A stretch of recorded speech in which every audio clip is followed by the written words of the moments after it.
Very grateful to be back with you at Sri Radha Gopinath Temple.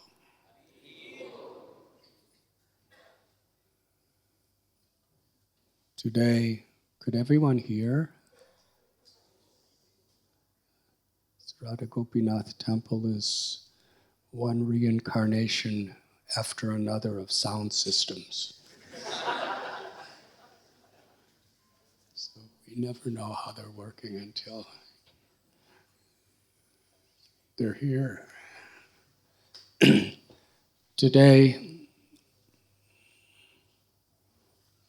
we are celebrating what has been called a festival of gratitude.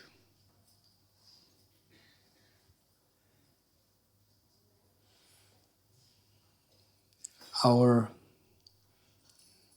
beloved Supreme Personality of Godhead, Sri Krishna Chaitanya Mahaprabhu, taught the principle Gopi Bharatur Padakamalayora Das Das Anudas.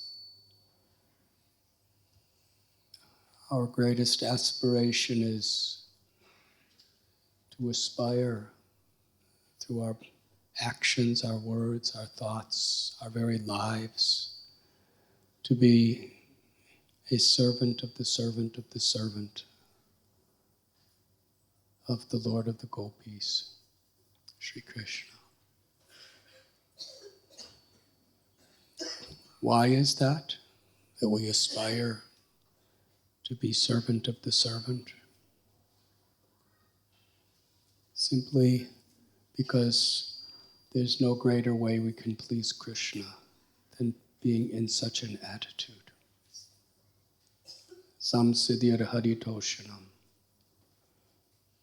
The success and purpose of everything we do reaches its fulfillment when Krishna is pleased. Krishna is not pleased by the quantity of what we can achieve in life, but the sincerity of our devotion. Patram pushpam palam toyam yome bhakta prayachati. In Bhagavad Gita, Krishna tells, if one even offers me with love and devotion a leaf, a flower, a piece of fruit or water, I accept it. We have seen throughout history in Srimad Bhagavatam, Mahabharata, Sri Chaitanya Charitamrita, and other such great literatures, kings and queens who possess great wealth, power, influence, and simple people, sometimes physically crippled, sometimes living in the jungle with no education, how they have all achieved the ultimate perfection because of the sincerity of their intent and purpose in which they serve Krishna. The essence of bhakti, the essence of life, is to give pleasure to Krishna. Bhaktaram yagyatapasam sarvaloka maheshwaram. Because Krishna is the proprietor of everything. There's really nothing we could give him because he's already the proprietor. Our abilities are given by Krishna. Our intelligence is given by Krishna. Whatever wealth or influence we have is given by Krishna. Our very bodies are Krishna's property. So what can we offer Krishna?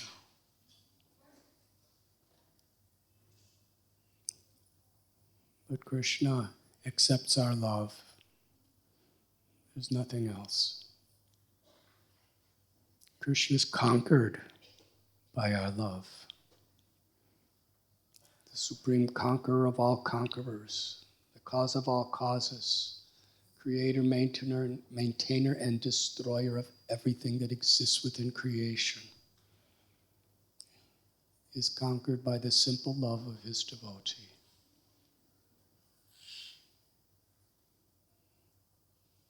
Sri Chaitanya Mahaprabhu taught us how to love Krishna. Because love is not based on our conceptions. However intellectual we may be, however influential we may be, the expression of true love is to satisfy the object of love. Shri Krishna Chaitanya Radha Krishna Nahe Anya. Chaitanya Mahaprabhu is Krishna. Radha Baba Duti Subalitam Nomi Krishna Swarupam, who appears with the complexion of effulgent gold and with the Mahabhav, the love of Sri Radha. Sri Radha is Ashraya Vigraha, the supreme abode of all love. All love is coming from her. Krishna is the ultimate object of love, and Sri Radha is the ultimate abode of love.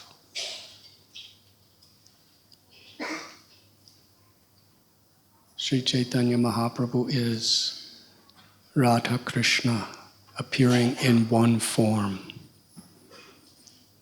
To taste the sweetness of Radha's love, Krishna has come in this form, and also to teach the world by his example, by his words, by his associates, by his beautiful pastimes, how to actually love Krishna and please Krishna.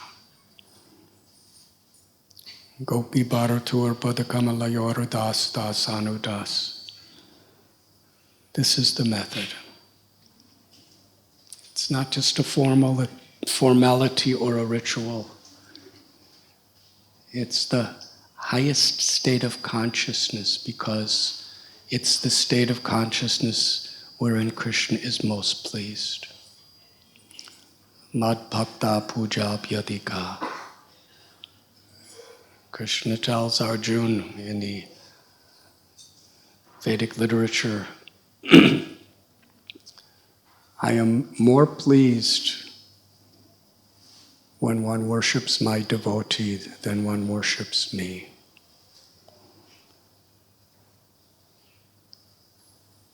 How to offer our gratitude to Krishna, who's given us everything we have, everything we'll ever have, and everything we've ever had. By offering gratitude to his devotees.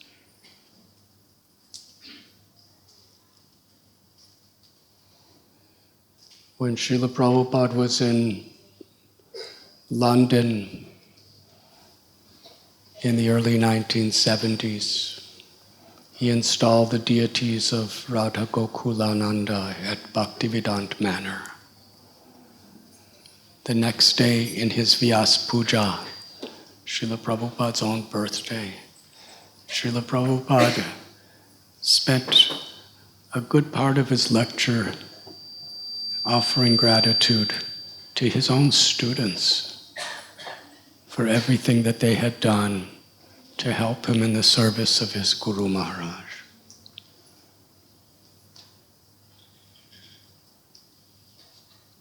One of the foremost students of Srila Prabhupada, who literally gave his heart, his life, his soul, his everything to serve Prabhupada,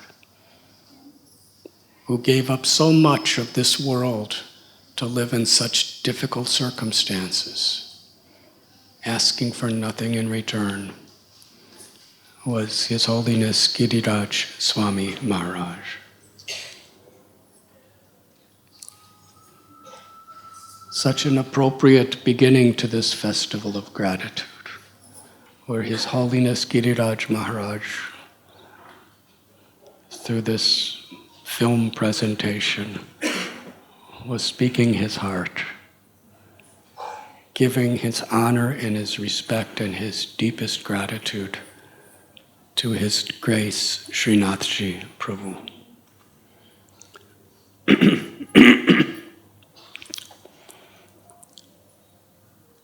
Giriraj Maharaj was right here in Mumbai, intimately at the side of Srila Prabhupada from the very beginning, trying to serve Srila Prabhupada's apparently impossible mission. Giriraj Maharaj is now writing a book on the subject of how Sri Sri Radharas Bihari Temple came to be. The types of opposition, the types of challenges, on so many levels were inconceivable. And today we heard from Giriraj Maharaj how one of the persons who was most instrumental through his incredible selfless spirit of service is Srinathji Prabhu.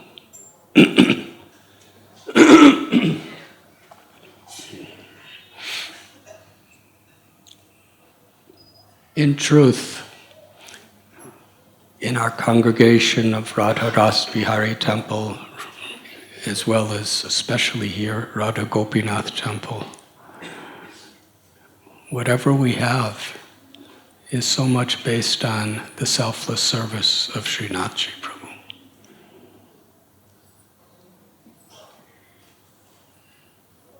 How much profoundly grateful we should be. This building itself, the manifestation of the deities, Radha Gopinath, Gaurnitai, Gopal, each and every one of our projects, and that we all have each other, and the culture we've aspired to share with one another, the culture of devotion, is very much built on the foundation of Srinathji Prabhu's participation in our lives through his selfless service to Srila Prabhupada and Krishna.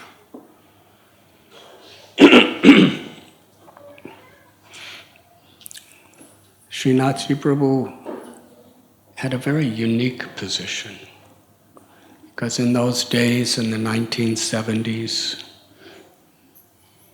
when Krishna consciousness was spread in the West, there was really no one who had much money or influence at all who joined this movement.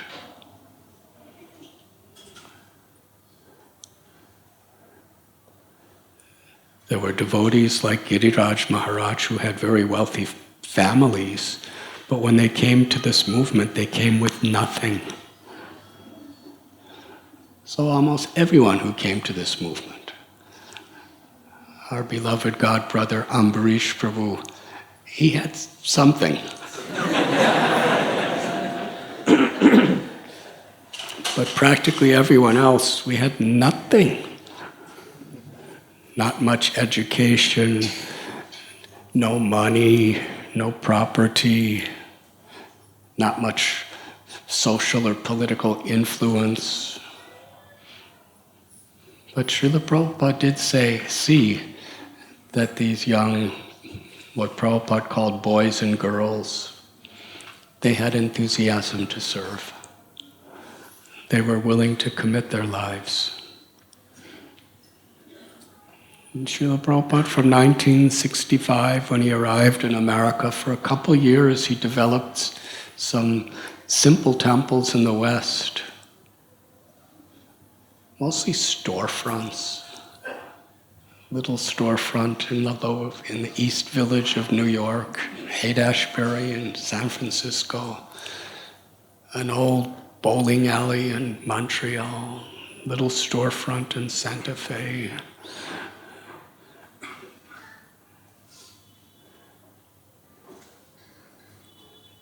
Somehow or other started something in London, little storefront in Germany. And then he brought these same devotees, just a handful, to India, where Srila Prabhupada wanted to build magnificent temples, which were inconceivable to these Western devotees. The whole concept of the Hare Krishna movement in those days was a storefront.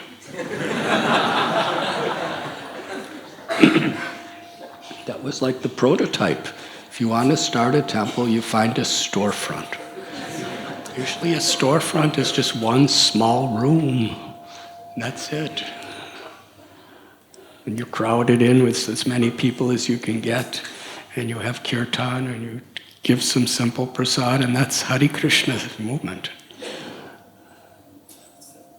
Srila Prabhupada had planned for the most glorious, largest temple in all of Mumbai, Brindavan, Mayapur, Hyderabad, so many places. And these few devotees, they didn't know how to do that. In fact, in those days especially, the early 1970s, the way things were done in the West and the way things were done in India were like two different worlds. When I came to India in 1970, I didn't have to deal with that because I never did anything. I never had to accomplish anything. I just wandered around and did Madhukari. But Srila Prabhupada engaged these devotees in many challenges. And His Holiness Giriraj Maharaj is remembering, here comes Srinath Ji Prabhu. Perhaps the first person. He was from an extremely influential family. He had great wealth, PhD, learned scholar. Father was a member of parliament.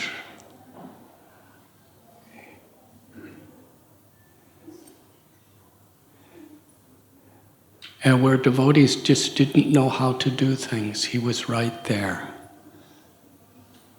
Not only to give guidance, not only to give help, but to jump right into these challenges. And along with the simple devotees, he would do it himself. He was like a general.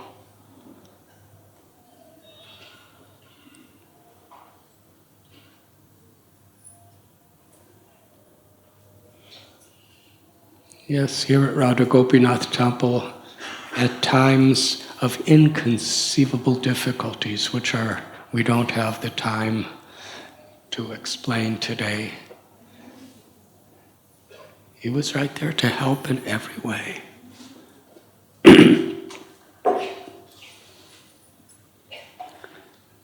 Not only did he help with his influence, his social and political influence, with his wealth, with his intelligence, with his legal understandings of matters. Yes, he was one of the first, if not the first person, of such influence to actually give his life to help Srila Prabhupada in his mission.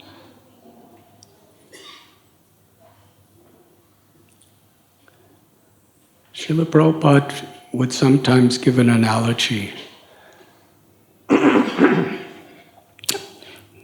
that a preacher of Sri Chaitanya Mahaprabhu should have the courage of a British soldier and the heart of a Bengali mother. That really fits Srinath Ji Prabhu so perfectly. we were hearing from His Holiness Giriraj Maharaj, not only was Srinathji fighting like a general fearlessly in the front lines against dangerous opposition. His life was in danger physically, socially. But he was truly kind. When His Holiness Giriraj Maharaj was ill, he would personally nurse him to health, along with his beloved wife, Maithili Devi. He was so courageous, so creative. There was just impossible is a word in a fool's dictionary, was Prabhupada's words, and he lived that principle. His Holiness Giriraj Maharaj explained when he was very sick at a hospital, they were treating him wrong. Srinathji Prabhu came right in. He knew almost everything about everything that we could imagine.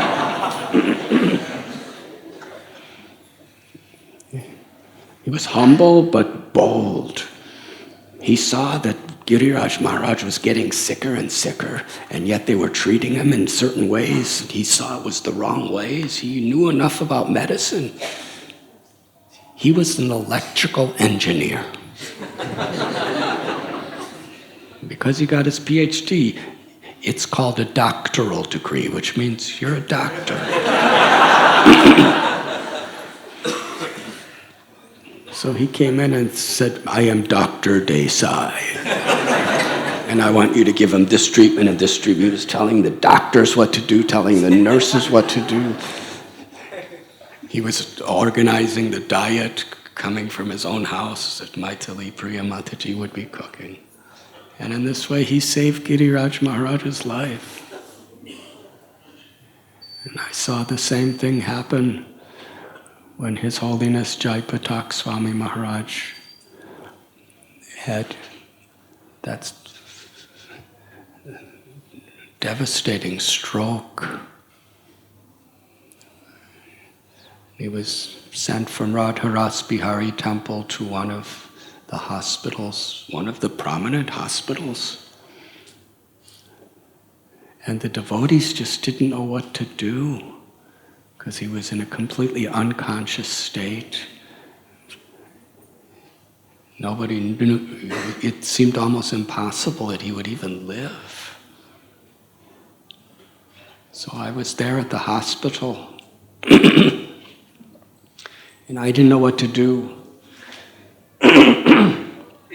And nobody knew if the doctors really knew what to do. The nurses weren't really sure what to do. So it was early in the morning, and I called Srinathji Prabhu, and I said, please, I told him what happened.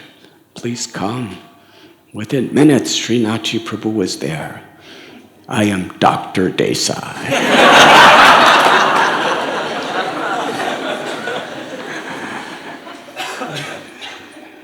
His Holiness Jaipatak Maharaj is in intensive care and nobody's allowed in there, and Srinathji Prabhu said, I am Dr. Desai, I am going in, I am his doctor.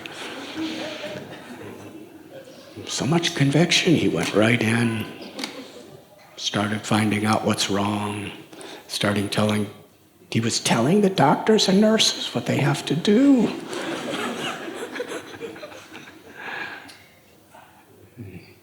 He got incredible specialists. He was calling all different parts of the world to get information. It was his compassion, his care, his love. And he consistently was there, helping to oversee that treatment.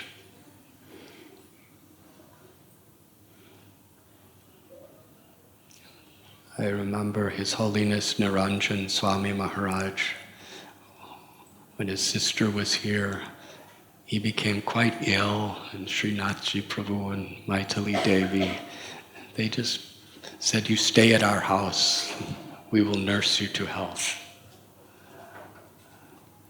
And how many devotees he did this for. I know so many times for me, I'd be ill, he'd come, he'd bring medicines, he'd bring diets, bring me to his house in Karla to recuperate. To each and every one of the brahmacharis. He was such a caring, loving friend, like an equal.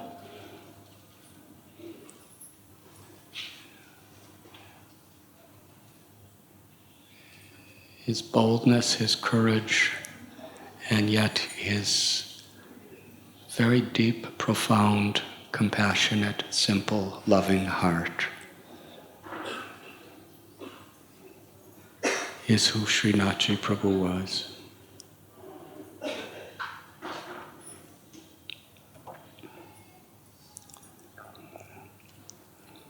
Srinath Prabhu was born on May 22nd, 1940.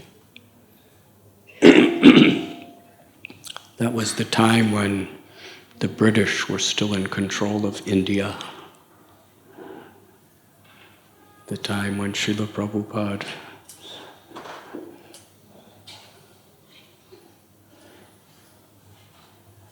was just beginning his Back to Godhead magazine.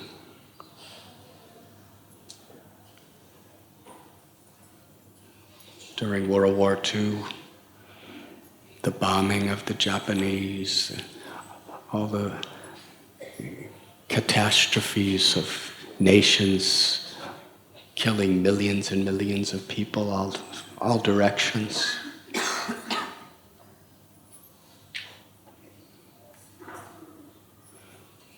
Very difficult times.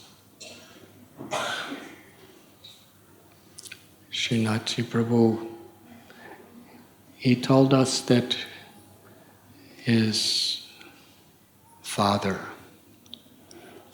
Dharma Singh Desai, he was very highly educated, very successful in business and finance. And he was a follower of the Shree Sampradaya. When Srinath Prabhu's father was a young boy, he would study under his guru, Janaki Das, who had him memorize Bhagavad Gita as he was doing seva, simple seva.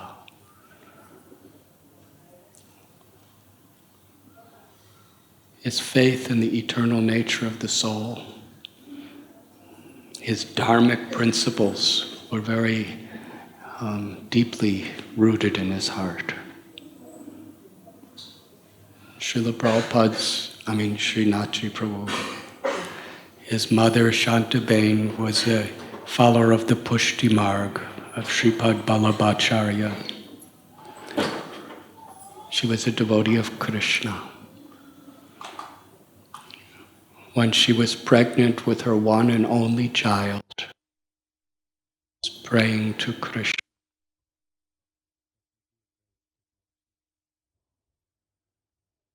She offered her pujas, her prayers, her mantras.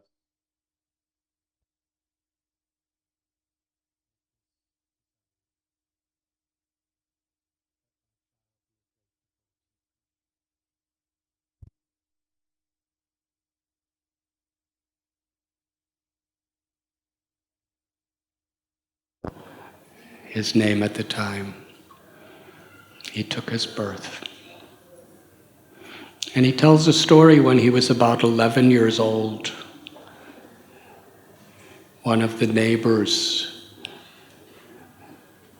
from their home, he heard crying, wailing. He went down and found that the father suddenly died. So much crying. When you're a young child like this, confronted with death, seeing the corpse of the man, his father told him, that the soul is eternal. The soul passes to another life.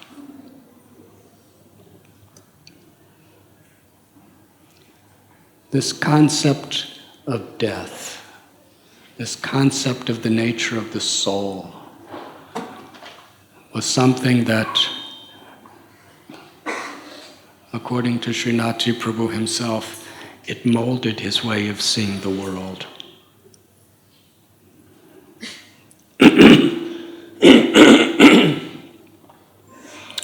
Here in Mumbai, excuse me,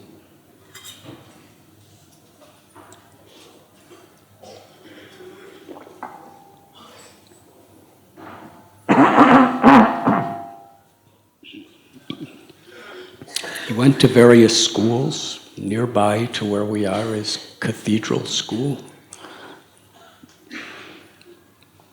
And there, along with his academic studies, he was taught the basics of the Bible and Christianity. And there was quite a bit of emphasis on that to kind of orient people toward the Christian concepts. And Srinath Prabhu appreciated very much. At the same time, his mother, Shanta, was very much insistent that he understand his own culture and his own religion and who is Krishna, the ultimate fulfillment of all religious thought and realization.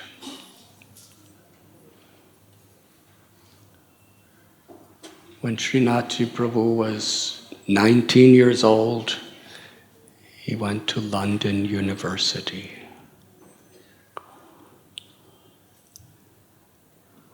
And there he was given residence in the house of a Jewish family. Srinath Prabhu told us their name was Elsner. And they loved him like their own child because he was so enthusiastic and so respectful, so intelligent. And they shared their religion with him, their family-oriented devotion, their music. And Srinath Prabhu was understanding these universal principles of spirituality. He was educated in Christianity and Judaism, in Vaishnavism.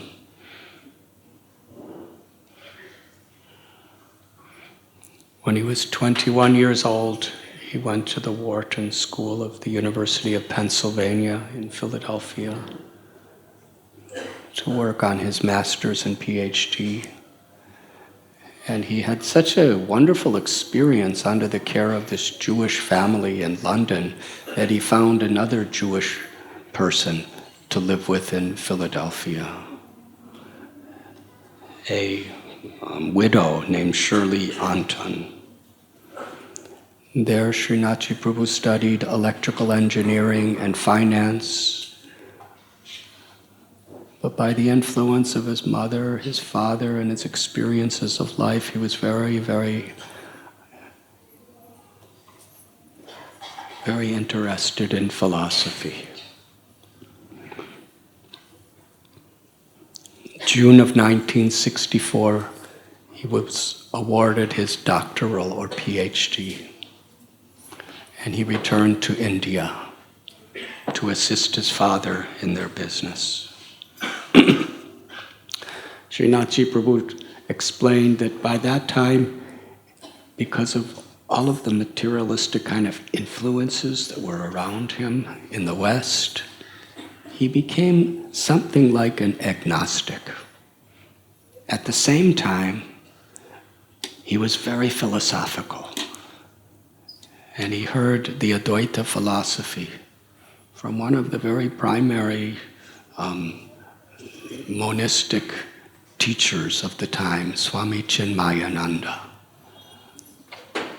And how it was so scientifically explained.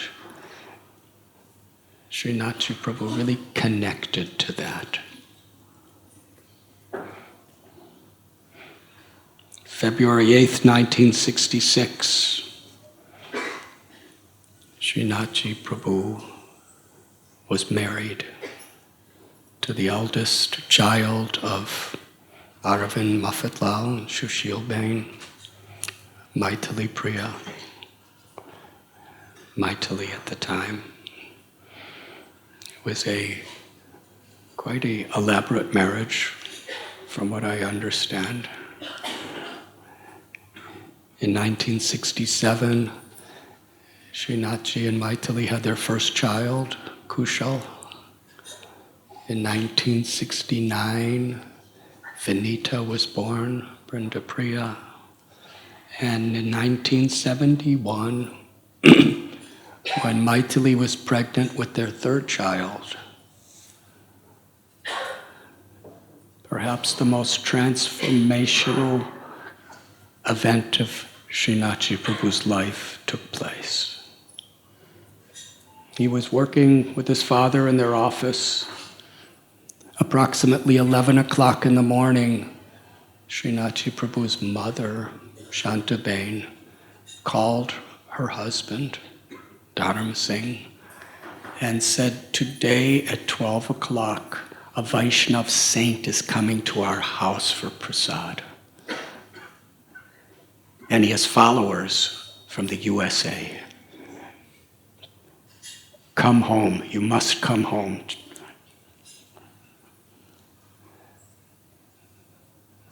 So Srinathji Prabhu and his father, under the order of the mother, they came home.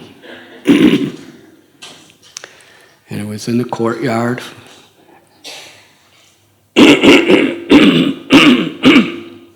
Srinathji Prabhu explains how they were having kirtan. And nobody had ever seen anything like this in India before. There were these white-colored people, Americans, some Europeans, wearing dhotis, kind of thick bedsheet type dhotis, and saris, and they were dancing and singing. They had tilak and they had japamalas. They were so enthusiastic. Srinathji Prabhu was thinking, what will the neighbors think? And he looked up and he saw the neighbors were all looking out their windows and on their verandas thinking, what is happening here? So Srinathji Prabhu was standing kind of a little to the side in the back. And he remembers these original devotees that came to India with Srila Prabhupada were there in his house. Srila Prabhupada, he very lovingly, respectfully, but assertively spoke to Srinathji Prabhu's father, Dharam Singh Desai, because he was not only a very powerful industrialist, business person, but he was also very influential in the Indian Parliament in Delhi.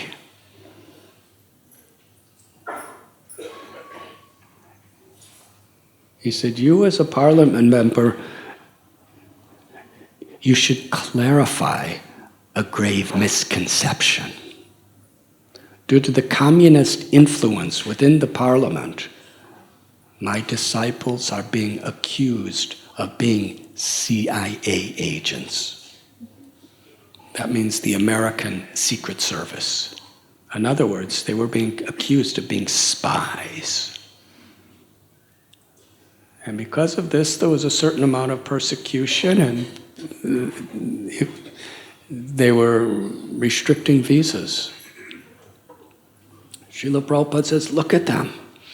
They have left their wealthy homes of the West They're coming and living in most primitive conditions of India. They're waking up at 4 o'clock every morning. They're chanting at least 16 malas every day of the Hare Krishna mantra. They're spreading Sankirtan. They're following these 4 regulative principles: no illicit sex, no intoxication, no gambling, and no meat eating. Do you think any CIA agent could do that?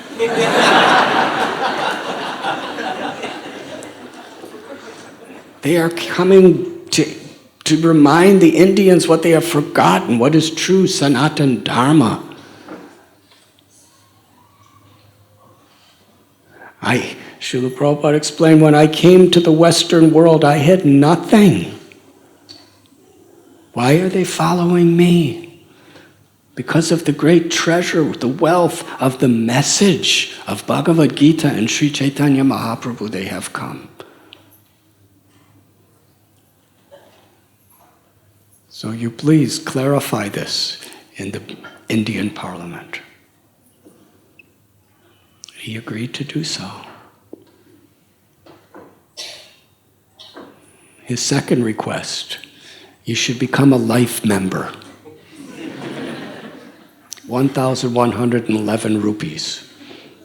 And you could stay. We are in the process of developing temples all over the world with guest houses, and any place you go in the world, you will get prasad and a place where you could stay with our devotees. And we'll give you all of our literatures. So it's hardly any literatures at that time. Srinath Prabhu said his father became a life member, the 32nd life member in the history of ISKCON. Now there are hundreds and thousands of life members. He was number 32. And Srinath Prabhu was looking from the corner of the room thinking, oh, these swamis are always asking for money. And he was very suspicious. Srila Prabhupada then pointed to one brahmachari. I think he was about 19 or 20 years old. He said, this is Jaipatak Das. And he's coming from America. He wants to be here in India, and I want him to be here. He said, I want you to give him Indian citizenship. And then Srila Prabhupada boldly, with great conviction, he said he is an eternal associate of Sri Chaitanya Mahaprabhu. And he will learn Bengali and spread Krishna consciousness throughout the towns, villages, and cities of Bengal. With your parliamentary influence, give him citizenship to India. Becoming a life member wasn't so difficult. But clarifying the whole Indian government to give easy visas and to eradicate the CIA charge, to give a young American brahmachari Indian citizenship. Srinath Prabhu's father fulfilled everything Srila Prabhupada asked him to do.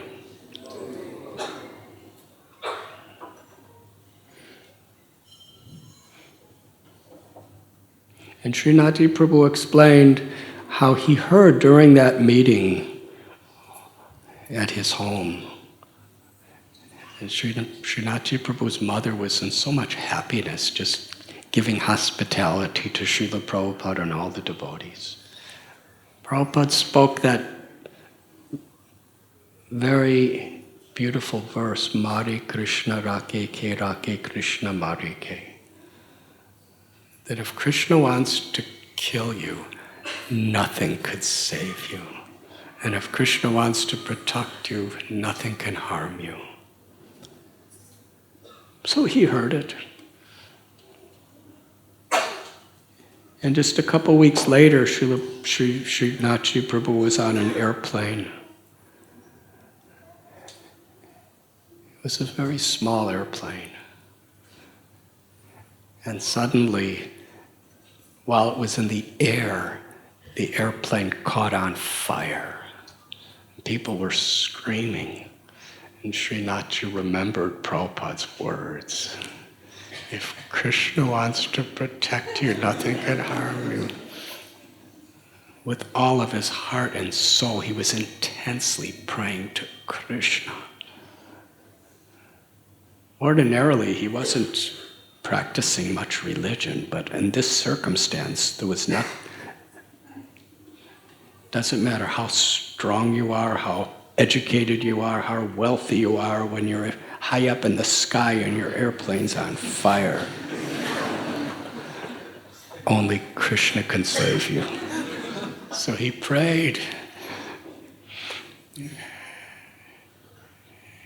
And for all of our benefit, Krishna protected him. So that was a very, very important influence in his life. Because in India there's so many sadhus and so many religious people who are always after people who have affluence and wealth. Srinath Prabhu explained in his office he posted a sign that no religious people were allowed. And he had a security guard and secretaries who wouldn't allow religious people to come in and be asking for donations. His Holiness Giriraj Swami, very intelligent, very resourceful, very simple-hearted, and totally committed. He was then, along with Srila Prabhupada, trying to start something near Radharas Bihar in the Juhu area. Srila Prabhupada would sometimes go to visit Sumati Morarji, who actually sponsored his first passage by cargo ship to New York City. And he saw one tract of land which was just like a swampy area, undeveloped. And Srila Prabhupada was thinking, that's where Krishna's temple should be. And the devotees, when they first came to Mumbai, they were in Chembur, and then they were close by here in South Mumbai. And they were all thinking, if we're going to start a temple, it should be in this area of South Mumbai. And Srila Prabhupada, he wanted to establish the temple in Juhu. At that time, Juhu was really far from Mumbai. It wasn't like it is today. It was like a long distance away. And there was so much opposition. They had no money. There were so many mosquitoes and so many rats and snakes. Many of the neighbors didn't like them. Many of the neighbors got the government to try to cause so many problems. Srila Prabhupada was traveling. Giriraj Maharaj was in charge. He's coming from a little suburb near Chicago, and here he is. It was very difficult. You're dealing with the highest powers of India. So he really felt that Srinath Prabhu could help. So he went to the office of Srinath Prabhu and sat in the chair of the security guard with a little packet of prasad. And the security guard said, "You're not allowed." The secretary said, "No, you're not allowed." So most of us would go away. He just sat in the chair, chanting japa for hour after hour after hour, just waiting. And Srinath Prabhu was such an enthusiastic businessman that he would get there early in the morning and he would not leave until everybody was gone, and he would close the office. Secretary told Srinath Prabhu hours before that there's a sadhu who's waiting for you. He said, I'm not meeting sadhus, I'm too busy. So in the evening, when he finally came out of his office, there's Giriraj Maharaj sitting there chanting, smiling, stood up. Srinath Prabhu said, "What are you doing here?" Giriraj Maharaj said, "I'm waiting for you." He said, "But I already told that I'm not meeting anyone." He said, "I just want to give you some prasad." Srinath Prabhu so much appreciated his humility and his determination. He just saw this person has no false ego. You know, he's a sadhu, he was a brahmachari, he's in saffron, and he's sitting, waiting all day, patiently, chanting Krishna's names for me, just to give me some prasad. So Srinath Prabhu, his heart melted. And he said, "You're waiting to give me prasad, but did you have any prasad today?" And Giriraj Maharaj said, "No." So Srinath Prabhu said, "Come to my house, I will give you prasad." And he brought him to the house, E9 Seaface Park. And Vaitsali Devi arranged nice prasad. And Srinath Prabhu would like to tell me that what Giriraj Maharaj was so simple. He especially liked rice with little salt and ghee. And he ate very nicely and he took his bath. And in this way, Srinath Prabhu and Giriraj Brahmachari then really developed a beautiful friendship.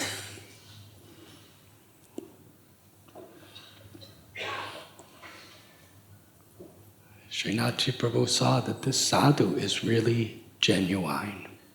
His respect, his humility, his determination, his intelligence. They became close friends. Soon after this, it used to be called Muffatlal Park, I believe, and then it became Seaface Park. And there was a wonderful friend of Srila Prabhupada, Kartikeya Mahadevya, who invited Srila Prabhupada to stay in his apartment. Because Srila Prabhupada really didn't have any funds. He didn't have anything here in Mumbai. But Kartikeya Mahadevya invited Srila Prabhupada to stay with him.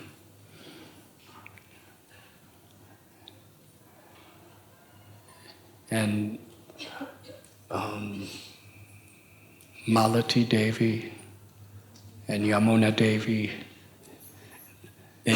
they brought beautiful deities of Radha Krishna and presented them to the family and set up a beautiful altar in their house. So Srila Prabhupada lived there for several months. And it was just a few minutes away from where Srinath Prabhu was living. So Srinath Prabhu, it was something very, very fascinating to him. So he would go over and meet Srila Prabhupada regularly. And at the time, Srinath Prabhu was a very strong and very well-known adherent of the Mayavad Advaita philosophy. Very skeptical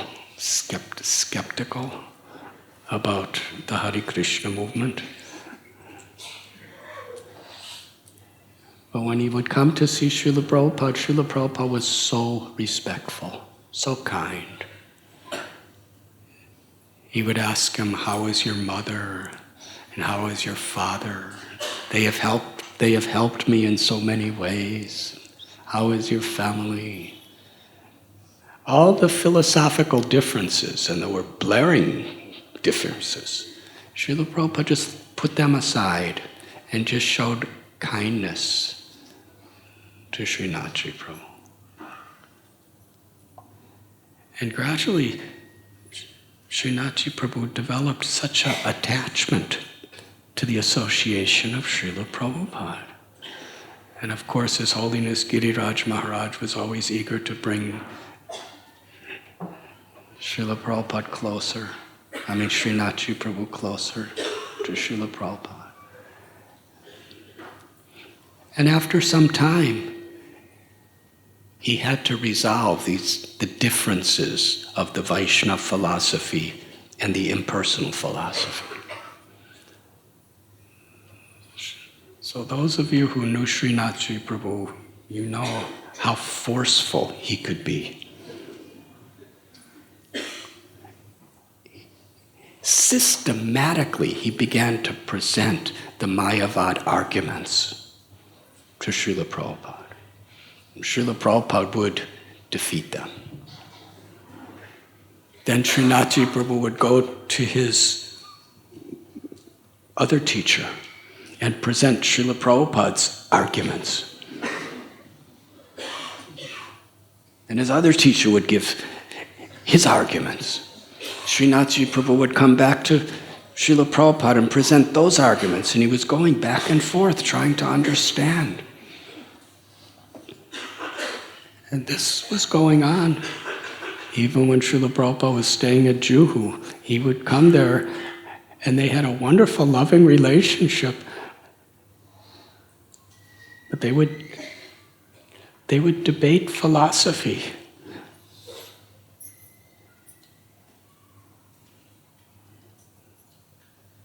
Srinathji Prabhu was thinking, if I could get both the gurus in the same room, then I could see which one wins, and then I'll know who my guru is. So he presented this idea to Srila Prabhupada. He said, yes, bring him.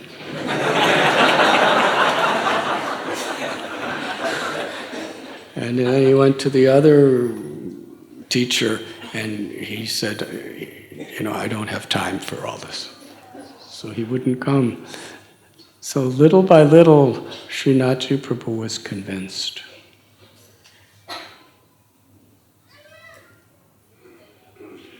He was becoming more and more and more convinced.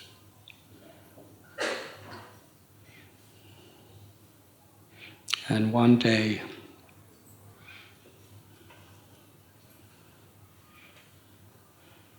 I'm not sure exactly the sequence chronologically, but Srinathji Prabhu was studying Srila Prabhupada's books very carefully. In his heart, he had accepted Prabhupada as his guru. And he saw the great prominence of the Hare Krishna Mahamantra in our society. He wanted to understand from which scripture, Shruti, is this coming? And Srila Prabhupada quotes from the Kali Santarana Upanishad. So Srinathji Prabhu wanted an original Sanskrit copy of the Kali Santarana Upanishad. But it's quite rare. There was no translations of it that were known to him. So he was doing research. Where is the Kali Santarana Upanishad? And somehow or other, there was a pundit, Pradyumna Shastri, from Baroda University, who said there is a single original Sanskrit copy of the Kali Santarana Upanishad in the library in a very, very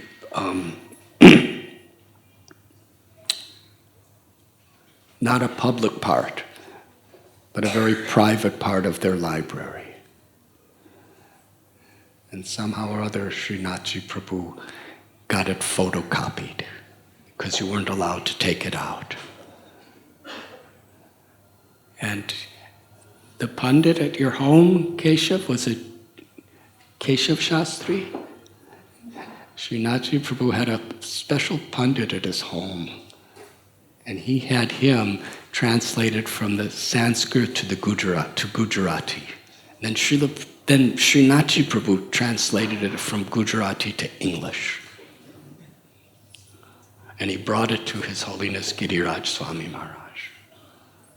Then he was still a brahmachari, and he was so enlivened, so happy. The Kali Santarana Upanishad, we actually have it now. Srinathji Prabhu was very eager to publish it. So his heart was transformed. And I believe it was in September of 1977. Early in the morning, like around 4 o'clock, His Holiness Giriraj Swami from Juhu, he called Srinathji Prabhu, who was living at Seaface Park here in South Mumbai, and said that Srila Prabhupada was leaving his body. Srinathji Prabhu said he didn't understand so much what is this leaving body? As devotees, we take things for granted the way we talk. Srila Prabhupada wants to end his life in Brindavan. He wants to get a train. But Srila Prabhupada's very ill. He cannot really sit up. Giriraj Maharaj said, "You have those big American cars. Can you bring one of your cars here? We have to get Srila Prabhupada to the railway station." Srinathji Prabhu told his good wife, Maithili Devi, and she put very nice clean cloth in the back seat, flowers and incense. And Srinathji Prabhu, he was a race car driver before he was a devotee. So he drove very fast all the way to Juhu.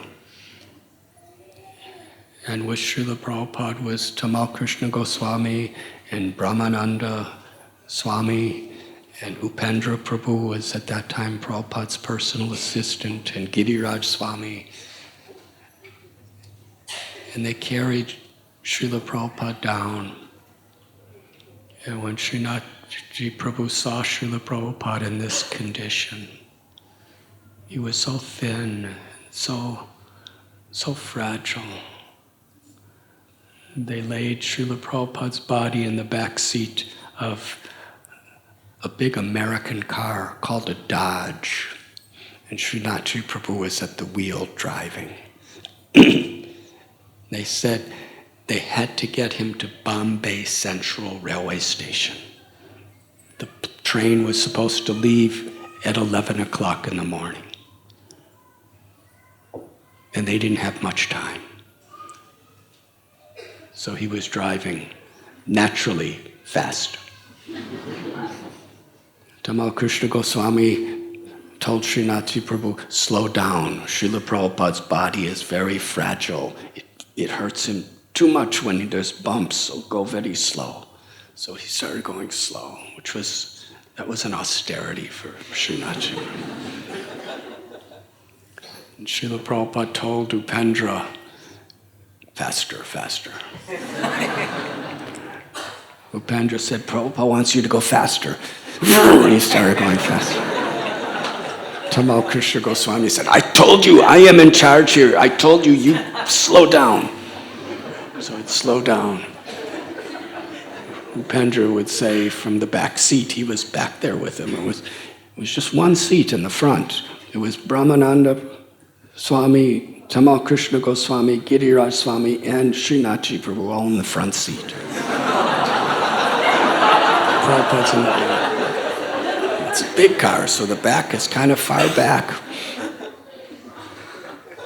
So he started going fast until Mahakrishna Goswami shouted, "I told you, you go slow." And Srinathji Prabhu said, "Prabhupada's telling me to go fast and you're telling me to go slow. What am I supposed to do?" And Mahakrishna Goswami said, "You go slow." And Prabhupada threw a pendry, said, "Go faster." So Srinathji kind of tried to balance the two, and he went a little faster. And they got to the railway station at about 10:30. And when they got there, they were told that the train is leaving at 10:30. It's leaving early.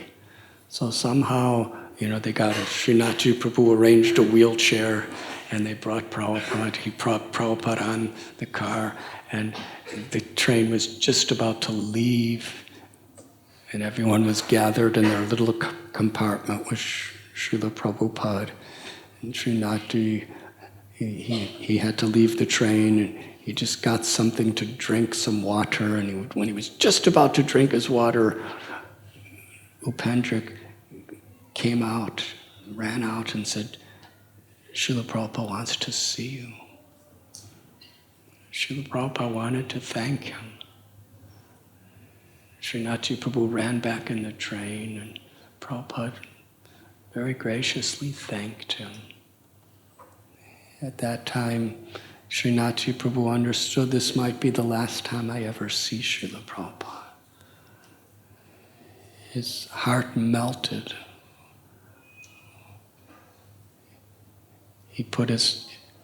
Srinathji Prabhu placed his head on Srila Prabhupada's feet. It was weeping tears. And as in his heart, he surrendered his life to Srila Prabhupada at that moment. Srila Prabhupada understood, very graciously stroked his head. With his lotus hand, Srila Prabhupada rubbed Srinathji Prabhu's head to accept his surrender and his life. Just at that sacred moment, the train started moving. And Giriraj Maharaj and the others said, "You have to get off, you have to get off." So he jumped off the train and stood on the railway track, on the platform, watching the train moving out of Bombay Central Station toward Mathura, weeping in gratitude. He had surrendered his heart, his life, his soul to Srila Prabhupada.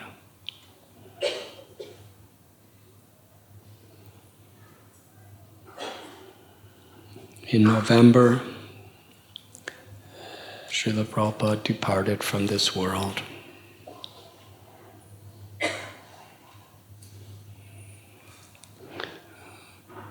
And Srila Prabhupada taught us that He's forever present wherever, in His instructions and in the hearts of all those who follow His instructions. It was one of Srila Prabhupada's most cherished goals to install Radha Bihari in their new temple. With the help of Srinathji Prabhu, Giriraj Swami, Sridhar Swami, Gopal Krishna Goswami, Tamal Krishna Goswami, all these devotees, they developed the most courageous project in the history of ISKCON at the time. When Srila Prabhupada first brought Radha Bihari to the land at Juhu, it was very swampy. There was no residences for any of the devotees. They had to make little huts. And the deities themselves were just living in a little thatched shack. And Srila Prabhupada promised them that we're going to build this temple for you. So many difficulties happened, even during Srila Prabhupada's life. They tried to kick the deities off the land, all the devotees off the land, the sheriff of Mumbai, editors of major newspapers, the municipal corporation, everyone was against the devotees, trying to kick them off. Srinath Prabhu was always right there, trying to help in every way he could. Mr. Sethi,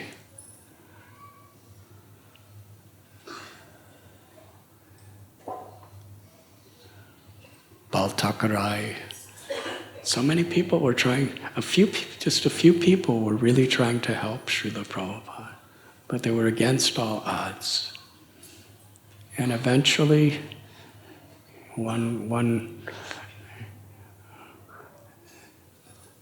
the municipal corporation actually came to destroy whatever little was built for the deities.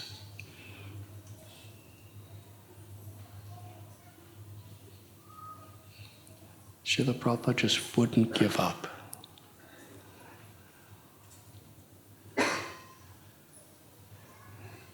In due course of time, Surabhi Maharaj, who was the architect, they built the most beautiful temple in the history of ISKCON up until that time. Beautiful marble temple. I remember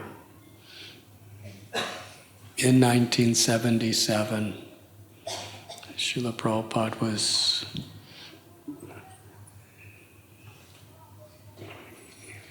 in his Leela of leaving this world physically. And devotees were trying to convince Prabhupada to stay, his very senior-most disciples. And I heard a tape, and in this tape, Brahmananda Maharaj, who really knew Srila Prabhupada's heart, he was saying to Srila Prabhupada, you have to stay, because Radhanath Bihari has not yet been installed in their temple in Bombay. Because more than any other project in ISKCON, Srila Prabhupada fought and put his time and energy into this.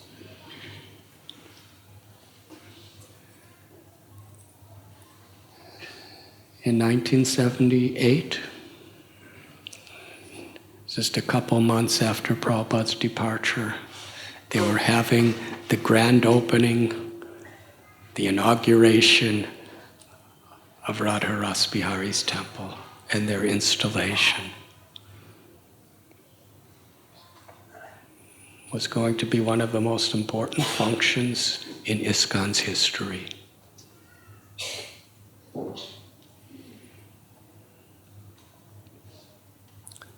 Giriraj Maharaj was the president. He and the other leaders, they didn't really know how to do it. So they called on Srinath Prabhu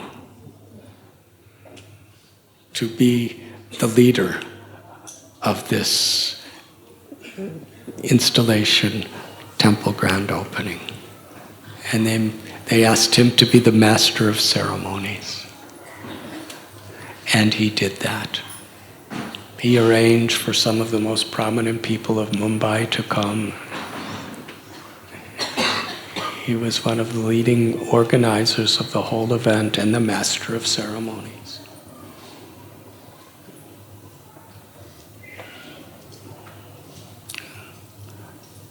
They had their Govinda's restaurant.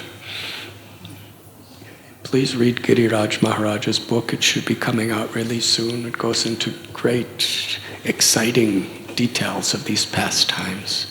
But somehow or other, some of the people who were connected to the restaurant, who were running it, decided to take over it. They went on some sort of, they locked all the doors, and it was an impossible situation. They basically took over. prominent piece of our property right in the temple, away from Prabhupada's movement. The devotees didn't know what to do.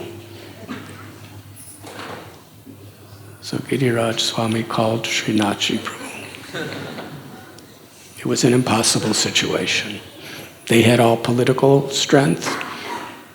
They had possession of the physical property.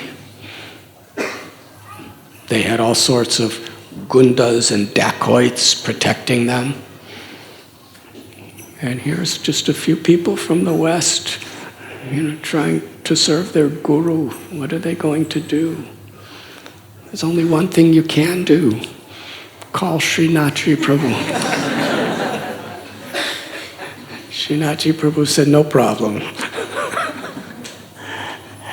And how he got that premise back was really fearless. It's not that he just got some court order or something. He personally went right in there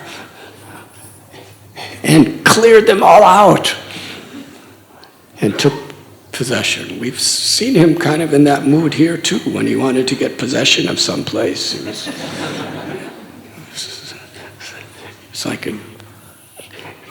like a conqueror for Krishna.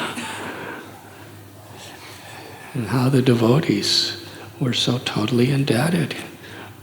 Whenever there was the greatest problems, Srinath Prabhu would come and he would help.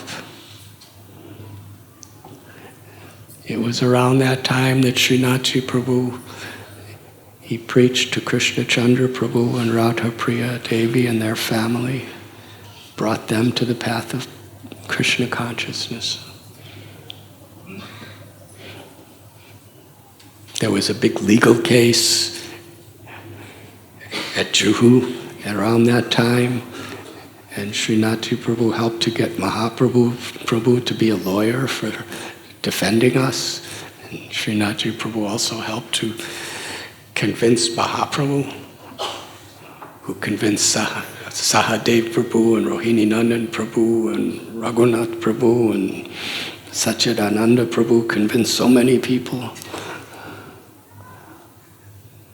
So much of the strength and the power of our movement was coming through Srinath Prabhu's preaching, because he had so much conviction and so much devotion.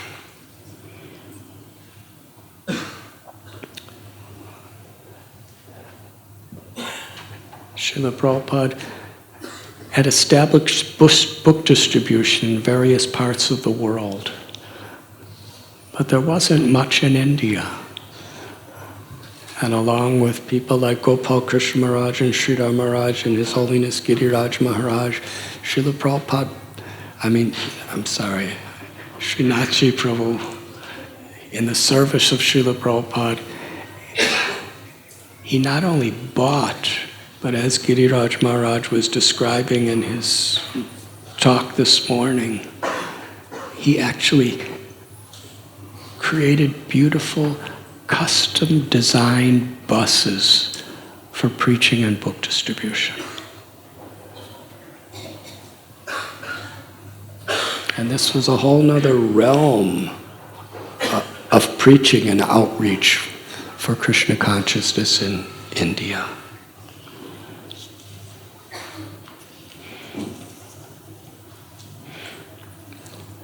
My own first meeting with Srinath Prabhu was in 1979. At that time I was traveling around mostly Ohio and Pennsylvania and West Virginia, going to college towns and giving talks and having kirtans. I was a brahmachari, and Kirtanananda Swami was introduced to Srinath Prabhu by His Holiness Giriraj Maharaj. And Kirtanananda Swami was coming to India, and he had a personal assistant. And somehow, or his assistant, something happened, he got sick or something, and he couldn't come. And I got a call.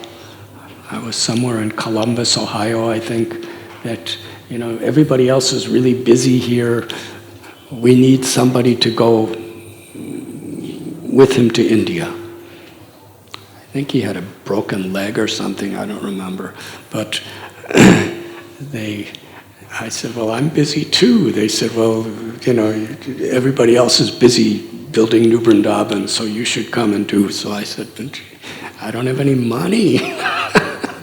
So somehow other people gave me a ticket and I came. And we arrived early in the morning in Mumbai. And Kirtananda Swami got to Juhu and went to sleep. And Srinathji Prabhu and a couple other devotees asked me to lead Mangalarti and give Srimad Bhagavatam class. And it was at that time that Srinathji Prabhu and I, because there were some challenges, all of the baggage of Kirtananda Swami was lost, and Srinathji Prabhu and I had to try to somehow or other find it.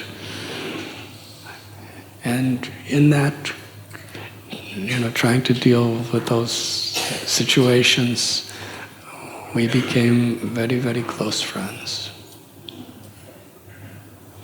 And not long after that, Srinathji Prabhu was coming to visit New Brindavan. And I didn't live at New Brindavan. I was on the road, mostly in Ohio, and I heard he was coming, so I had a little station wagon that someone gave me to travel with, just a little car. And I went to somebody's house that I knew, and I cooked kichoris and samosas, and picked up Srinathji Prabhu at the airport. And as he was eating kichoris and samosas, we talked about Krishna all the way to New Brindavan. And then that night, we shared the same little room. This was such a special thing. He was telling me pastimes of Krishna, and I was telling him pastimes of Krishna. We started about 9 at night. I remember especially we spent hours talking about Krishna and Kaliya. And Srinathji Prabhu really liked that story. We spoke, we were just exchanging stories of Krishna from 9 at night until the conch shell blow for Mangalarti.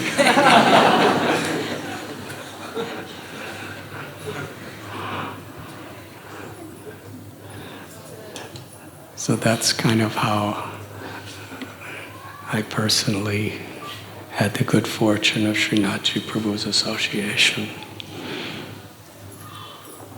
Then many inconceivable things happened. In the meanwhile,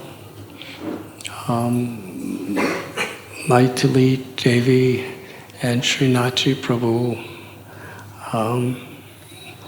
they would give prasad, milk, clothing, books to the orphans who were living here at the Lady Northcote Hindu Orphanage. And during that time, because they really cared about these children, they were kind of the only people in the world who really cared about them, from what I understand. And when the managing trustee of the orphanage, when he was becoming ill, Srinathji Prabhu was preaching to him, because he could see he might die. He was preaching to him about Krishna, about Bhagavad Gita, in a very convincing way. The man left his body. And to Srinathji Prabhu's great surprise, in his will, he made Srinathji Prabhu the managing trustee for the Lady Northcote Hindu Orphanage.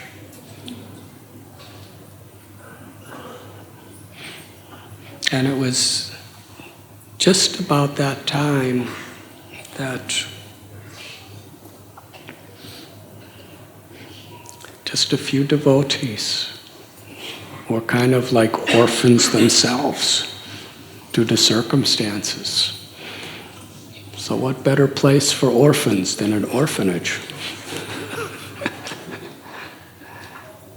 So somehow or other, Srinathji Prabhu tried to acquire 1/2 of a room in the back ground floor of this building. The room that we're sitting now was about 4 classes of Tinkerbell High School. That side where the ladies are sitting was Bola's classes, a tutorial school. This side where some of the men are sitting was my own coaching classes, which was also a tutorial school. The entire ground floor was Tinkerbell High School, and there was also a pharmacy. And this little building over here was Camel Brand Stocking Manufacturing Company. And the children of the orphanage were sent to some other suburb of Mumbai. And they were under the care of a very, very established educational institution here in Mumbai. But somehow or other,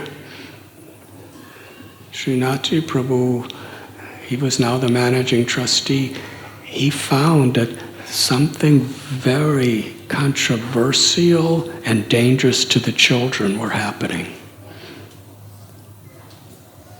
So he seized the whole orphanage and brought them back here to Chowpatty.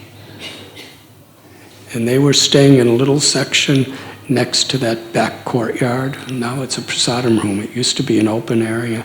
And the brahmacharis were in 1/2 of a little room.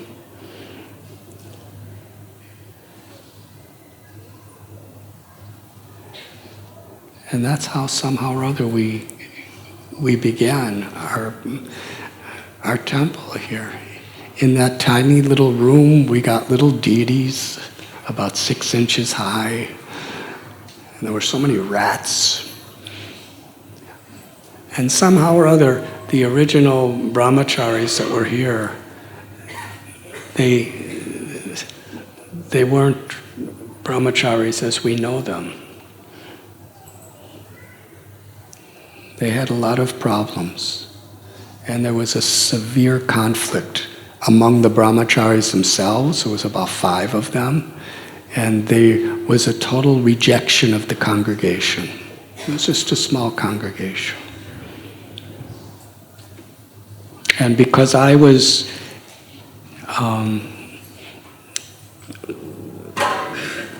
very respectful to the congregation, I was rejected by the brahmacharis. So Srinathji Prabhu invited me to come and live in his apartment in Seaface Park. For several months, I just lived there.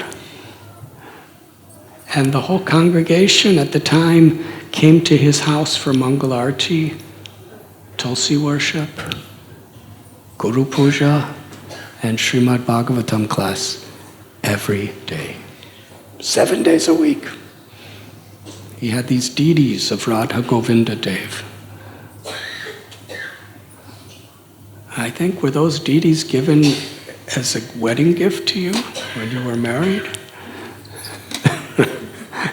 And somehow or other, Maitali Devi was always worshiping them, and they became the deities for... There was no Radha Gopinath temple then, it was Radha Govinda temple.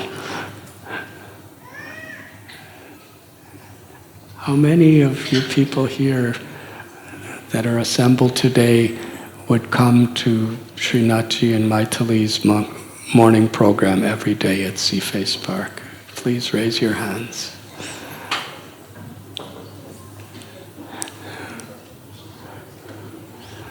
You don't see too many hands, but that was our entire congregation. Maybe about 12 to 20 people every morning would come. 4:30 every morning, full Mangal Arti, Tulsi worship, We'd all chant japa together. Then there'd be a Guru Puja for Prabhupada. Then there'd be a Srimad Bhagavatam class. And then Srinath Prabhu and Maithili Devi would have prasad for everyone. It was our temple. How many people are willing to do that? Just open their house to be a temple 7 days a week for anyone or everyone that would come. It wasn't like, private invitations. Anybody that would come. That was our temple. And that's actually where the congregation began for Sri Radha Gopinath Temple. It was born out of conflict. We really found shelter there. And I remember sometimes on special Ekadasis, the whole congregation would stay up all night long having kirtan from sunset until after the sunrise. And I remember whenever little babies were born, they'd bring them to Srinathji's house to get names and blessings. One of my dear worshipable god sisters, Ladini Devi, she once came because she wanted to go on Yatra to Brindavan because she had never been to Brindavan. And she was a pujari who was so expert at speaking Krishna consciousness to individuals, but she had never given a public class to more than a few people in her whole life. So she was staying there at Srinath Prabhu and Maithili Devi's house. She had a room, and I asked her, would you give class today? And she was adamant, no. I never heard her say no to anything. She was totally surrendered. Anything you asked her to do, even if it was impossible, she would just do it. No matter how busy she was, she always made time. She was a completely surrendered person. But when I asked her to give class, she said, no, I will not give class. I've never given a public class in my life. I have no interest. I don't know how to do it. And these are all cultured people, educated people. She said, I'm just like an aborigine. I don't know how to give class to these people. So I made a plan with Srinath Prabhu. I said, Srinath Prabhu, I'm going to sing Jai Radha Madhava. I'm going to chant Om Namo Bhagavate Vasudevaya. I'm going to read the Sanskrit and the word-for-word translations and the translation and the purport. And then as soon as I finish that, because Ladini Devi is going to be sitting right in front like she always is, I'm going to escape. And you put the book in front of Ladini and get everybody to turn around to face her.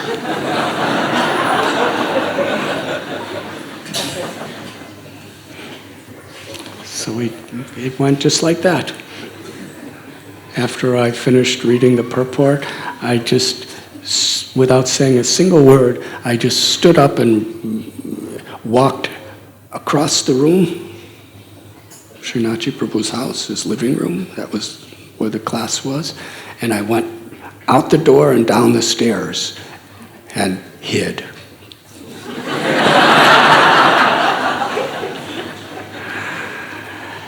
And immediately Srinath Prabhu put the book in front of Ladini and turned about 20 devotees, all looking at her. And she said, I'm not giving class. And they said, you are giving class. And about an hour later, I came back, from outside. I just quietly went up the stairs, and I quietly opened the door, and she was preaching so strongly, it was incredible. She gave about a 2-hour class. And after that, she continued giving classes for the rest of her life. She was meeting heads of states, she was on television shows in Africa, she was on radio shows, she was magazine editors, magazine feature articles. That all happened in that little living room of Srinath Prabhu, that little temple room.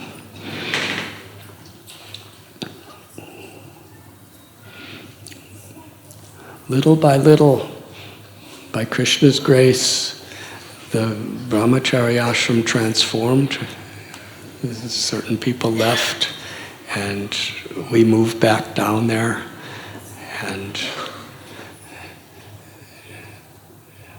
Srinath Prabhu, Krishna Chandra Prabhu, Mahaprabhu, Sahadev Prabhu, all their families, we started serving together with the brahmacharis. And that was how Radha Gopinath Temple were established.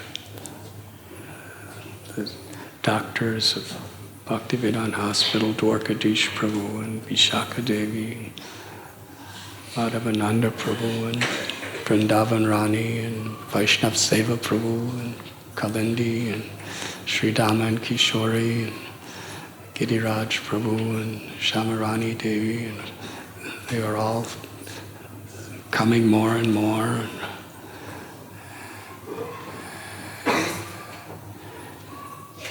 So everything was becoming auspicious.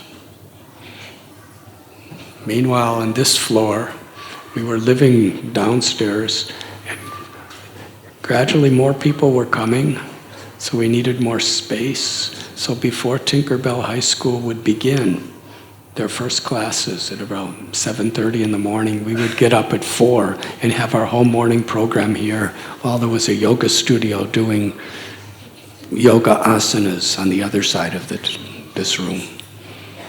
And we would have to leave before the classes started for Tinkerbell High School.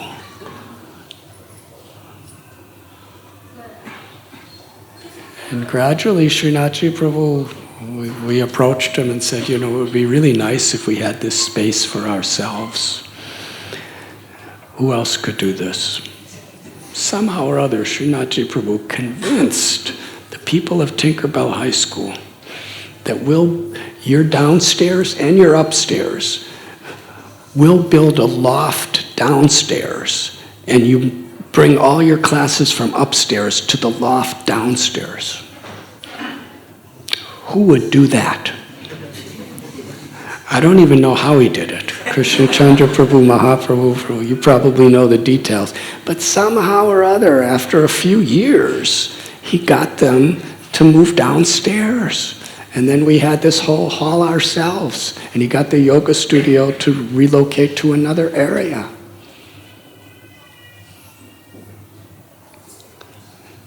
And I was in America once, and somehow or other Srinath Prabhu and Mahaprabhu had this plan for Janmashtami. They wanted deities.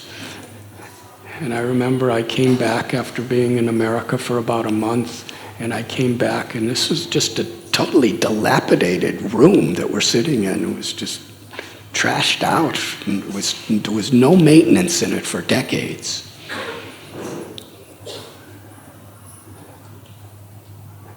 And deities were here. And we had installation.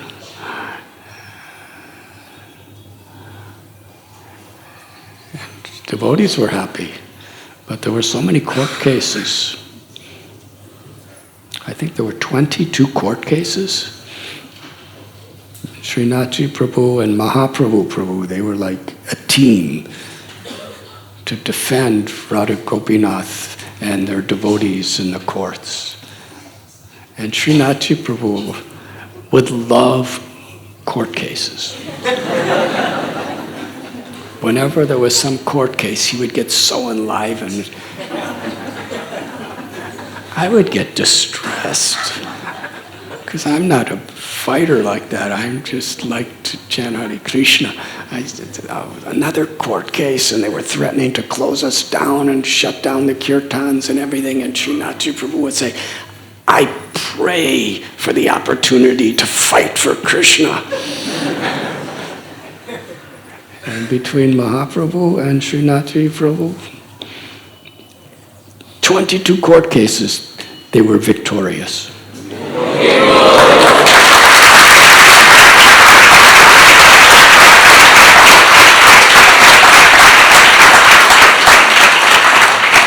Otherwise, we could not have existed in this building. And Srinath Prabhu loved the Yatras. Vishaka Mataji, how many people were on our first Yatra to Brindavan? How much? 22. She knows. She's the authority on all these historical events of Radha Gopinath. So our first Yatra was in Brindavan. We had 22 devotees.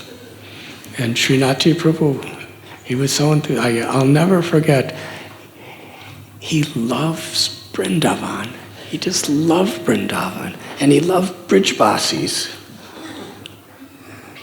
Here he is, multimillionaire, industrialist. As far as his business, when he graduated from college and came to India, he wanted to develop an oil refinery, and he convinced major international oil companies to invest with him, and he convinced General Electric to make wires and tube bulbs with him. And amazing. He was groundbreaking, historical alliances he was making with foreign companies and building his corporations.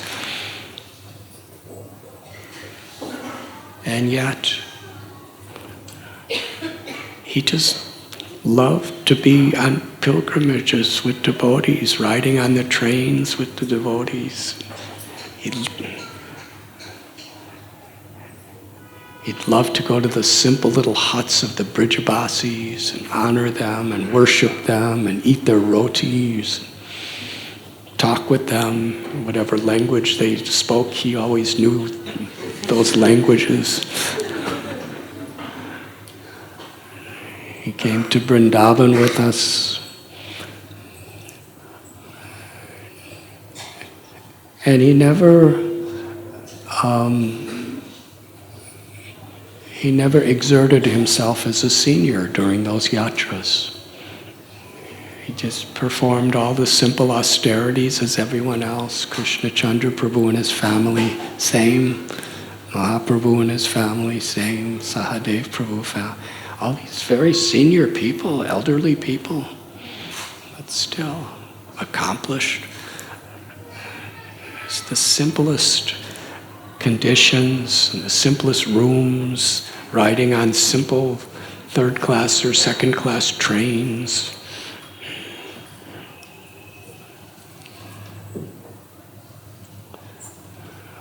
Rohini Nandan Prabhu would always sing such beautiful kirtans. In this way, Srinath Prabhu came to Mayapur, helped to organize a yatra to Badrinath, Gangotri, Yamunotri. We went to Chitrakoot, to Dwarka, to Ayodhya, Naimisharanya, to Jagannath Puri, South India. Every year, he would always be there enthusiastically, just among the devotees, relishing Krishna consciousness in these holy places. In his house in Sea-Face Park, on the rooftop terrace, and in the room itself, he would love, along with his family, to host all the devotees to come. Here in Radha Gopinath Temple, He would dance with, he loved kirtan.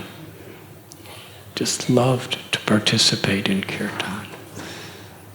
To chant, to dance. So eager for Hari Katha, Krishna. To hear Krishna's teachings and pastimes.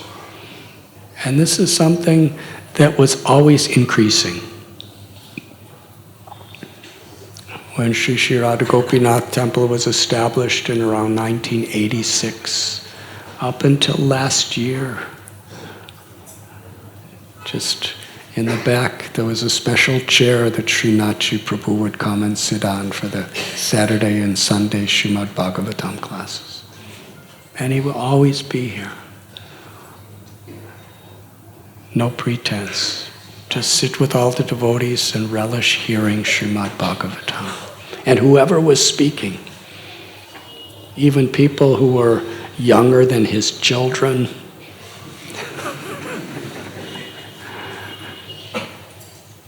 he would enthusiastically hear every word they would say in Krishna Katha. And Srinath Prabhu had a special relationship with the brahmacharis. He was a friend. He loved sadhus. He loved serving sadhus. This combination, Srinath Prabhu and his family, Krishna Chandra Prabhu and his family, Mahaprabhu and his family, others, Rohini Nandan Prabhu, incredible. Srinath Prabhu's such an aristocratic family, so much power, so much wealth, so much education. And yet his greatest joy in life was hearing about Krishna, chanting and dancing for Krishna. He loved to worship deities of Krishna. And he loved just to be a friend and a god brother to the devotees. If anyone was sick, if anyone was having legal difficulties, he was always there to help. Mostly just a friend. Such faith. He loved Dr. Alwa. Dr. Alwa, he would arrange Dr. Alwa to have pujas and various darshans in Tirupati and Udupi and Kanchipuram and all these places.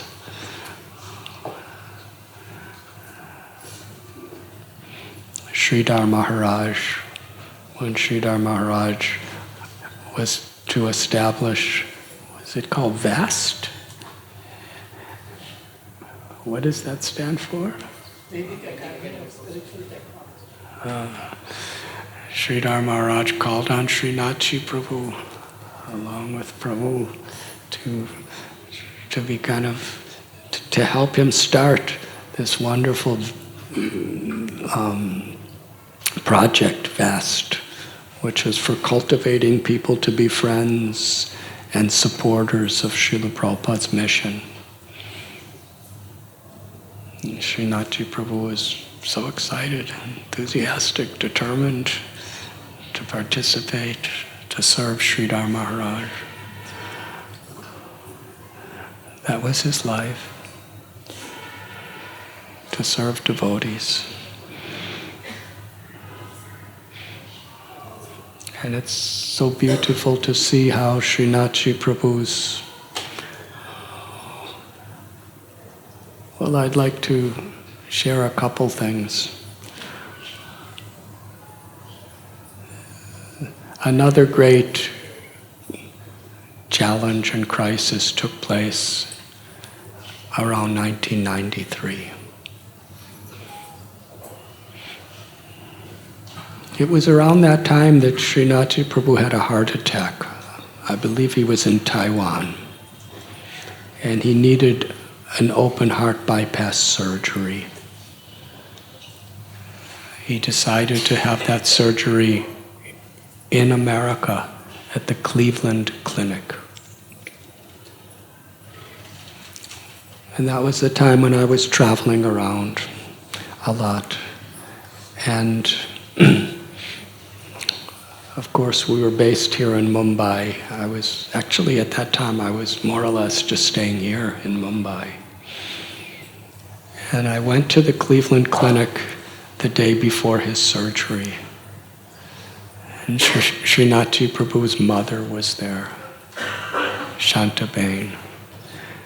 Because Srinath Prabhu was her only child. Srinath Prabhu's exalted father had passed away suddenly some years before.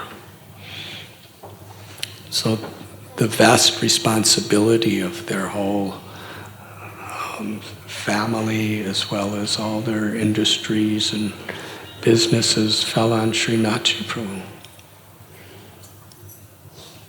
So for his mother, this was a very emotional experience. Her only son, whose children were yet still quite young, was about to go in for open heart bypass surgery. And in 1993, the surgeries weren't as developed as they are now. So she was there for her son. I came to the room that they were staying in the hospital. And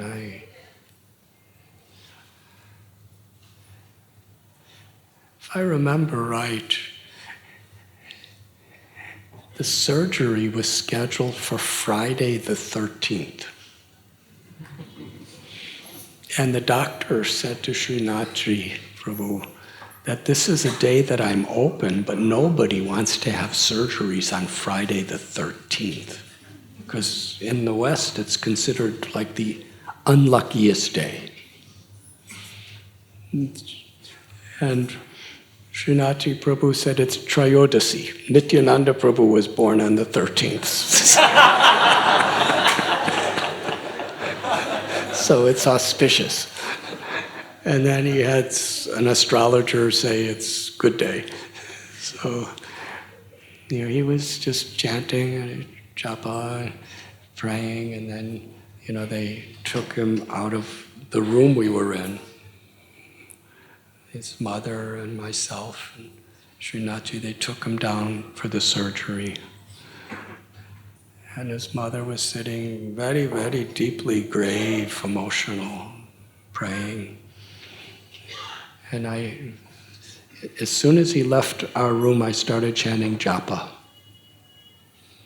in a very prayerful mood for Srinath Prabhu. And hours passed. And I'll never forget, I just completed chanting the Maha Mantra on the final bead of my 64th round since he left.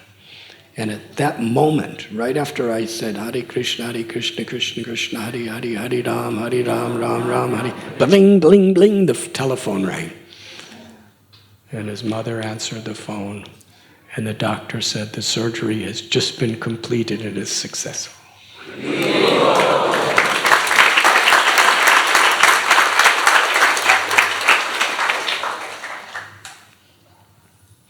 And then there was a crisis at the community close by, and Srinath Prabhu heard about it, and even though he had just come out of open heart bypass surgery, he went there to try to help the devotees.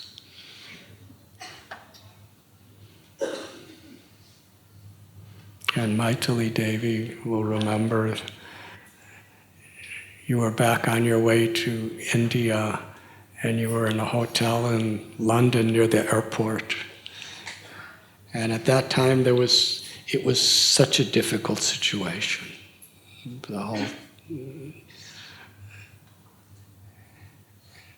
And Srinath Prabhu,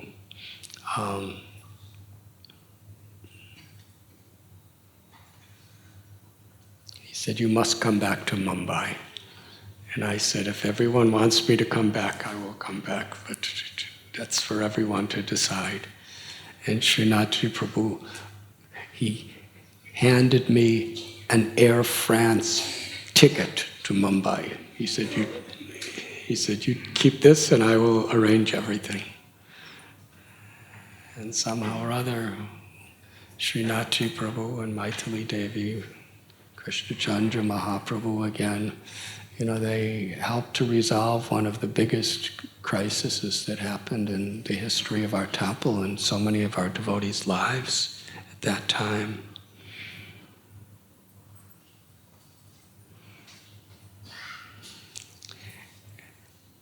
Every molecular particle of any of our projects,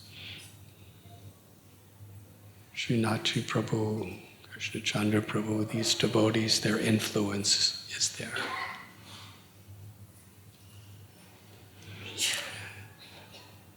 Helping to develop midday meals, helping to develop Gopal's Garden, helping to develop Bhaktivedanta Hospital. And especially Srinath Prabhu was enthusiastic about Govardhan Eco-Village. He was so enthusiastic. He had a wonderful house in Karla, and he decided to take all those resources and send them to Govardhan Eco-Village. And between him and Maithili Devi, it was really like his passion, his project. He wanted to establish, he said he would establish a university for Vaishnav teachings in Thane. He said, I want to arrange land from the mountain to the river at Govardhan Eco-Village. He arranged the landscapers, because we didn't have so much of anything. We wanted to landscape the Brindavan forest, and he went to one of the topmost landscape designers in India. This is the story I was told. I'm not sure if I'm correct, but this is what I was told. And he went to this person, and he said, we want you to design this for free.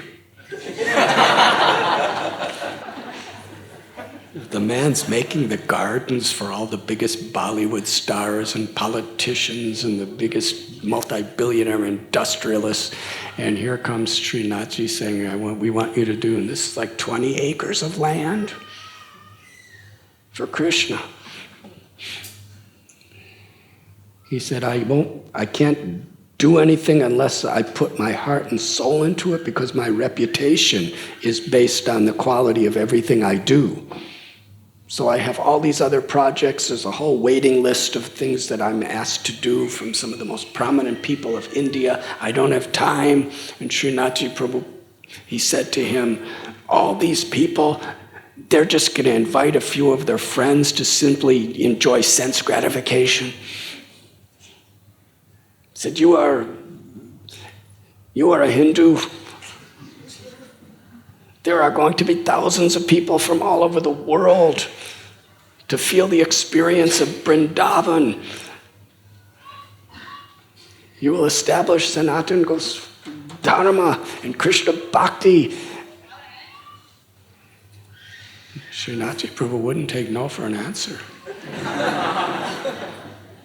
He said, this is something you could do to change the world with your life. Not just make a nice garden for wealthy people to show their guests. So the man said, you are like my father. Whatever you tell me, I have to do.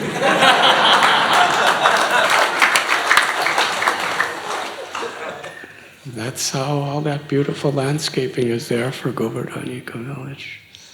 And along with Maithili Devi, they were planning this Prayag project, all these educational programs, environmental programs, sent all these hundreds of solar panels. He was so enthusiastic. But he was enthusiastic about everything he did for Krishna. And that same enthusiasm, that same devotional spirit, Srinathji Prabhu and Maithili Devi has infused within their children and grandchildren. Keshava Prabhu, Chaitanya Prabhu, Brindapriya Devi, their wives, their husbands,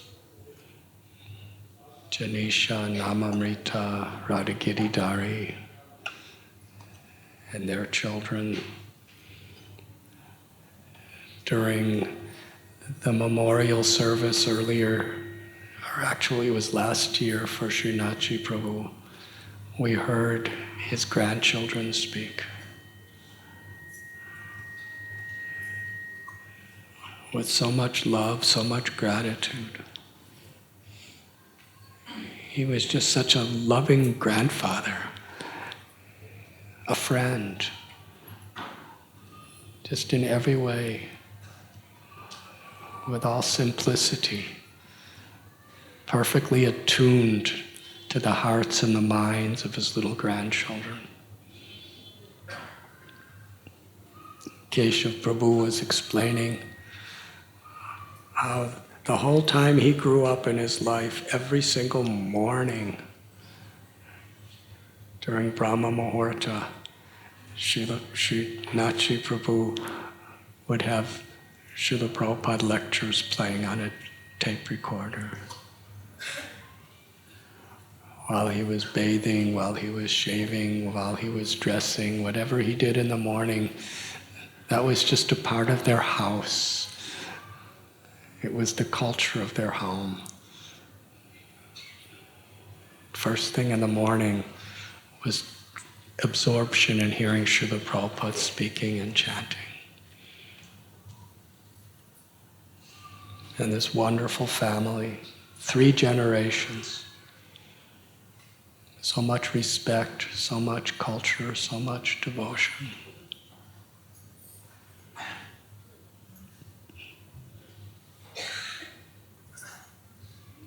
And in many ways, we are all the children of Srinathji Prabhu and Maithili Devi, because they have provided the very basis of our whole community. Srinathji Prabhu would come to me often with tears in his eyes, expressing how beautiful Radha Gopinath are today. With tears in his eyes, expressing how wonderful one brahmachari's class was. One little girl's kirtan was in the temple. So full of appreciation.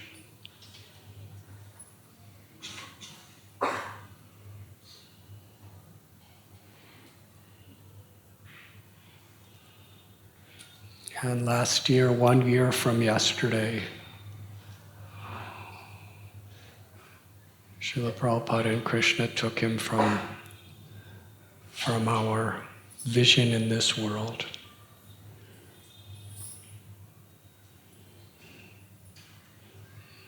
It was something that happened.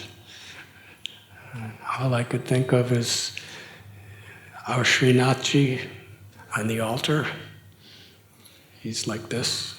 It's like Srinathji just like took Srinathji Das and went like this and sent him back to the spiritual world.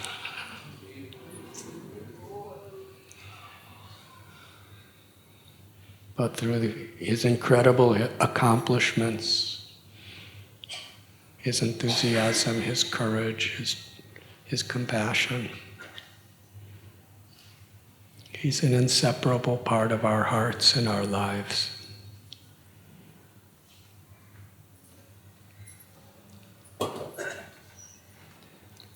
Thank you very much.